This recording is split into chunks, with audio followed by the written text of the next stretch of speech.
Good Morning Business, le grand entretien. 8h15 sur BFM Business. Le printemps, on sait, c'est la période propice pour les projets immobiliers. On va prendre le pouls du marché avec Guillaume Martineau. Bonjour, vous êtes le président de la coopérative Orpi. Alors la Bonjour. baisse des taux d'intérêt des crédits immobiliers est certes limitée, 3,8% le mois dernier contre 4,2% en fin d'année dernière, mais elle continue à produire ses effets. Selon le Crédit Logement CSA, en avril, le nombre de prêts accordés était en hausse de près de 70% par rapport à décembre. Est-ce que vous sentez, vous aussi, un frémissement sur le marché ? Alors moi, je sens la même chose que la météo actuellement, c'est-à-dire que c'est le printemps, mais avec des giboulées. C'est-à-dire que c'est exactement ce qu'on vit sur le pays. On est en mai, on voudrait du soleil et que tout aille bien, et puis il reste quand même quelques nuages et un peu de pluie. Donc en fait, on sent depuis le début de l'année une amélioration, mais qui n'est pas encore très marquée. C'est-à-dire on est un peu mieux qu'en 2023, on revoit du monde dans nos agences, on refait des ventes, mais ça reste quand même tendu, c'est inégal. C'est-à-dire que suivant les endroits où vous vous trouvez sur le territoire, eh bien, vous n'avez pas la même perception.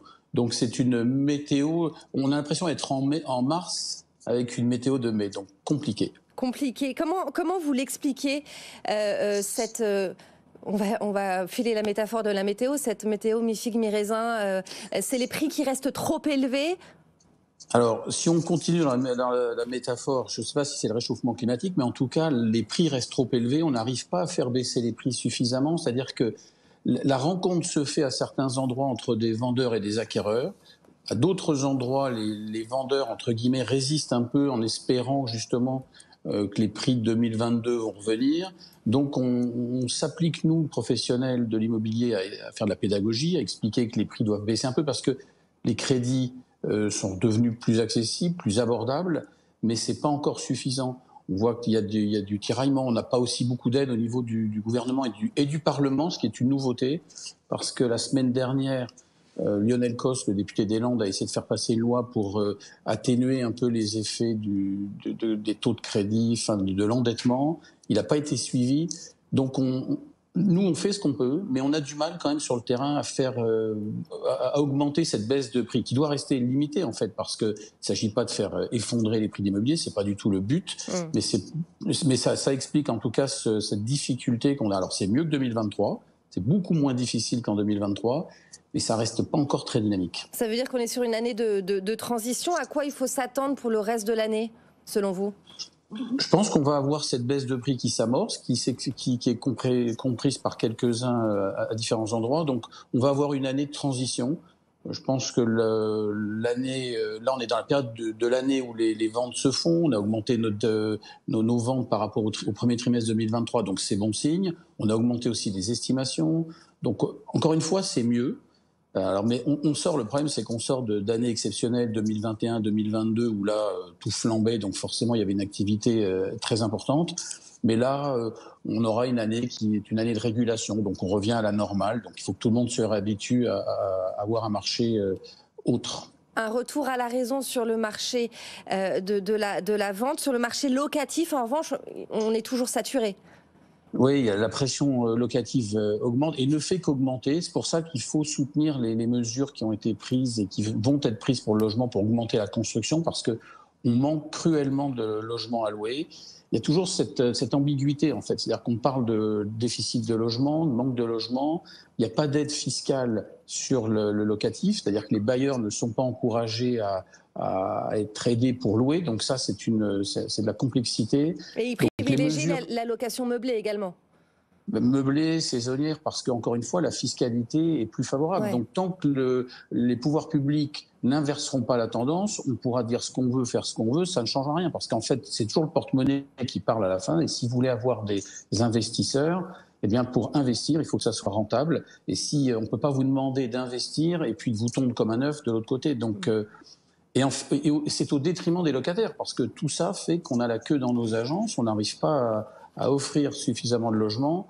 Donc je pense que moi, ce qui m'a surpris très franchement la semaine dernière, c'est que le Parlement ne pousse pas plus. On peut comprendre la politique du gouvernement sur certains enjeux, mais en tout cas que le Parlement n'est pas suivi, moi ça m'inquiète, parce que ça veut dire qu'il y a une conjonction des deux, et personne ne prend la mesure. Les professionnels n'arrêtent pas d'alerter, ça fait 2 ans qu'on alerte sur cette difficulté. Alors, sur on le nous taux promet un choc d'effort pour rabaisser le taux d'effort, c'est ça? Oui, tout à fait. C'est ce qu'avait proposé le député Cos. Et c'est dommage parce que ça aurait pu permettre à certains investisseurs justement d'investir. Il leur reste encore du reste à vivre important et c'était possible. Donc, c'est un effort collectif qui doit être pris. Donc, il y a des mesures prises par le ministre du Logement, Guillaume Kasbarian, qui semblent prometteuses, mais encore une fois, ça tarde à venir. Mais alors justement, sur le fameux choc d'offres promis par Guillaume Kasbarian, qu'il a présenté il y a quelques jours, comment vous regardez ce projet de loi? Est-ce que pour vous c'est une bonne nouvelle ou est-ce que c'est assez ambitieux ou ça manque clairement d'ambition? Je pense qu'en fait, ils sont tiraillés entre vouloir faire plaisir à tout le monde. Alors, il y a une part d'ambition qu'on peut noter sur aider les maires à prendre des décisions, favoriser les simplifications administratives. Donc, ça peut être un plus. Mais il y a, je pense, une part importante laissée au logement social. Alors, il faut du logement social, c'est très important, mais tous les Français n'aspirent pas à vivre dans le logement social. Il faut les aider. Le logement social doit être une étape, un moment de votre vie, et puis vous devez pouvoir construire autre chose, en tout cas financer autre chose, préparer votre retraite. Donc, il y a une part laissée au logement social qui est très importante, mais rien pour le privé, pour le statut du bailleur privé. Donc, je pense que c'est on a l'impression, en fait, de vouloir faire plaisir à tout le monde, vous faites plaisir à personne. Ouais. Et il manque ce choc, ce fameux choc de l'offre dont on parle. Donc, en parler, c'est bien. Maintenant, il faut agir et ça devient vraiment urgent parce que vous faisiez allusion au locatif et la pression locative ne fait qu'augmenter. En 2023, nous étions déjà inquiets chez Orpi et là, ça augmente au premier trimestre 2024. Donc, difficile. Alors justement, pour en revenir sur le marché locatif, est-ce qu'il n'y a pas aussi un effet JO avec les propriétaires qui misent sur la location saisonnière liée à l'événement et qui, après les JO, vont peut-être être plus enclins à louer à un prix plus abordable? Alors si c'est ça, je vous dirais vivement que les JO s'arrêtent parce que ça nous évitera déjà entre tous les mouvements sociaux liés aux grèves avec les JO et puis le logement. Alors si les JO sont à ce point-là crispateurs, c'est quand même compliqué. Donc l'effet peut exister sur certaines villes ou peut-être Paris, mais quand vous êtes en province ou en région, tous les JO vont pas se tenir partout. Donc je pense que c'est le JO, c'est le moyen commode de dire il y a un problème, c'est passager, vous verrez après ça va aller mieux. Non, le vrai problème c'est qu'il n'y a rien de fait fiscalement pour encourager l'investissement. Et tant que vous favoriserez l'un au détriment de l'autre, alors il faut quand même aider le saisonnier, il faut aider on a un pays touristique. Donc vous avez beaucoup de gens qui viennent sur les côtes ou à la montagne. Donc ça fait partie aussi du paysage immobilier. Mais mettre tout le poids du corps sur cette partie-là ne me semble pas judicieux.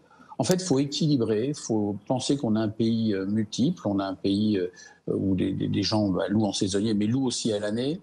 Et c'est une politique beaucoup plus ambitieuse qu'il nous faut. Et moi, j'aime pas taper pour taper, ça sert à rien. Quand le nouveau ministre est arrivé, on m'a demandé tout de suite ce que j'en pensais. Et il faut laisser le temps aux gens de s'installer, de produire des lois et de travailler. Mais la force est de constater que chaque jour, chaque mois qui passe, c'est compliqué. Ouais. Donc notre marché immobilier rebougera. Merci mais avec beaucoup. de l'aide de tous. Merci Guillaume Martineau. Je rappelle que vous êtes le président de la coopérative Orpi.